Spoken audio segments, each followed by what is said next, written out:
শেখ হাসিনা আসার পর থেকেই বাংলাদেশ হাইব্রিড রেজিমে ঢুকে যায়। আমরা কখনোই যে খুব গণতান্ত্রিক ছিলাম তা না, যতটাই ছিল সেটা আরো খারাপের দিকে গেছে। প্রত্যেকটা রাজনৈতিক দল, প্রত্যেকটা তার সব দ্বিমত সত্ত্বেও, এমনকি আমি দেখেছি কিছু কিছু রাজনৈতিক দল জনাব তারেক রহমানকেও কঠোর সমালোচনা করেছেন, কখনো কখনো সেটা রাজনৈতিক শিষ্টাচার বহির্ভূত হয়েছে, যেটা আসলে গণতন্ত্রের যে আমাদের ন্যারেটিভ বা বিতর্ক তার যে চৌহদ্দি আছে, সেটা রেড লাইন আছে, সেটা ক্রস করেছেন। কিন্তু বেগম খালেদা জিয়া সম্পর্কে আমরা দেখব প্রত্যেকের এই ধরনের একটা অবস্থান আছে। ফলে একটা অভাবনীয় ঘটনা বাংলাদেশের রাজনৈতিক ইতিহাসে ঘটলো যে একটা রাজনৈতিক দলের প্রধান সব দল মতের মানুষের কাছে অ্যাকসেপ্টেবল হয়ে আছেন, উনি আমাদের জাতীয় অভিভাবকে পরিণত হয়েছেন।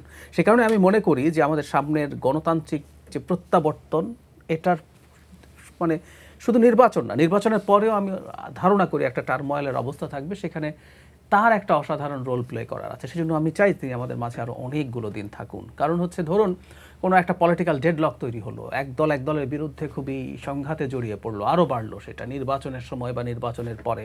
ধরুন নির্বাচন যেমন হলো, এটা কেউ গ্রহণ করলো না, তারপর তার আন্দোলনের ডাক দিল, ধরে নিলাম। এইসব সিচুয়েশন আমি মনে করি তিনি যদি ডাকেন, যে ক্রিয়াশীল যে দলগুলো আছে প্রধান, জামায়াত ইসলামী, এনসিপি, এদেরকে যদি কাউকে উনি ডাকেন, কোনো আলোচনা করতে চান, কিছু বলতে চান, তারা খুবই শ্রদ্ধা এবং গভীর মর্যাদা দিয়ে সেটা শুনবে।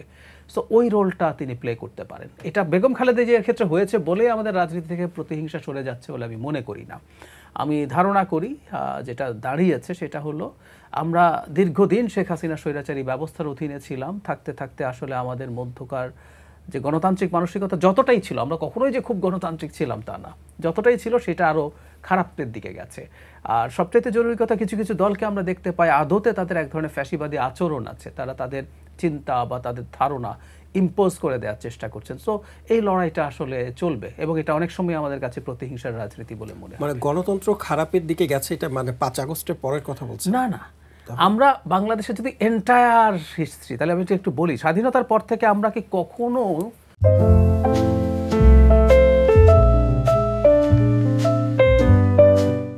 যথেষ্ট গণতান্ত্রিক ছিলাম? উত্তর হচ্ছে না। কারণ হলো স্বাধীনতার পর থেকে শেখ মুজিবুর রহমান আসলে এই দেশে গণতন্ত্র প্র্যাকটিস করতে চাননি। তিনি গণতন্ত্রের লড়াই করেছেন, গণতন্ত্রের কথা বলে পুরো পাকিস্তান আমলে লড়াই করেছেন, কিন্তু শেষ পর্যন্ত তিনি আসলে গণতান্ত্রিক ছিলেন না। যদি এখন একটু ছোট উদাহরণ দেয়, যে 73 সালের একটা নির্বাচন, যেখানে আওয়ামী লীগের বাইরে নির্বাচিত হবে এরকম মানুষ 15-20 জনও হবে না, কিন্তু সেই নির্বাচনও ম্যানিপুলেট করা হয়েছে। একটা পর্যায়ে এটাকে একটা ওয়ান পার্টি স্টেটে পরিণত করা হয়েছে সংবিধান সংশোধনের মাধ্যমে। পরবর্তীতে নানা রকম সরকার এসছে, একেবারে গণতান্ত্রিক পরিবেশের সাথে পরবর্তী সময় এসছে, কিন্তু সেটাও যেহেতু আমরা খুব কন্টিনিউ করতে পারি নাই। আমাদের গণতন্ত্র যখন যে সময়টা ছিল, সেই সময়টাও খুব ভালো গণতান্ত্রিক ব্যবস্থা বা মানসিকতা আমাদের ছিল না। এরপর শেখ হাসিনা আসার পর যেটা হয়েছে, আমাদের যতটুকুও ছিল সেটা অত্যন্ত ডিজাস্টারের দিকে গেছে। আমি একটা উদাহরণ দিলে জিনিসটা প্রমাণ করা যাবে। বিএনপি 2001 থেকে 6 সালের যে সরকার ছিল, 6 সালে বাংলাদেশের গণতন্ত্রের র্যাঙ্কিং আছে, একটা র্যাঙ্কিং নিয়ে আমরা প্রচুর কথা বলি।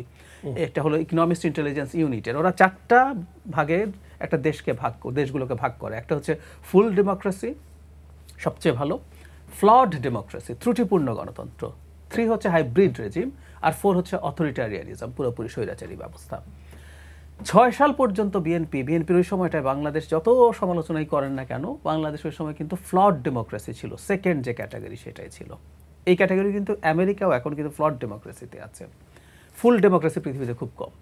শেখ হাসিনা আসার পর থেকেই বাংলাদেশ হাইব্রিড রেজিমে ঢুকে যায় এবং হাইব্রিড রেজিমে আমাদের র্যাঙ্কিং ক্রমাগত খারাপ হতে যাচ্ছিল এবং খুব অল্প কিছুদিনের মধ্যে ফুল অথরিটারিয়ানিজমে ঢুকে যেতাম। তার মানে যেটা বলতে চাইছি, শেখ হাসিনার সময়টাতে আমাদের যতটুকু গণতন্ত্র ছিল, যতটুকু গণতান্ত্রিক ব্যবস্থা ছিল, মানে খুবই হালকা একটা উদাহরণ দিয়ে প্রচুর কথাবার্তা হয়। বিএনপির ওই সরকারের সময় দেখবেন বিএনপির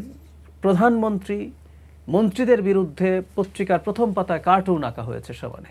কেউ কোনোদিন আসলে এটা নিয়ে কোনো রকম ঝামেলায় বা বিপদে পড়েনি। পরবর্তী সময়ে বাংলাদেশের পত্রিকাতে কার্টুন উঠে গেল, গুম শুরু হয়ে গেল।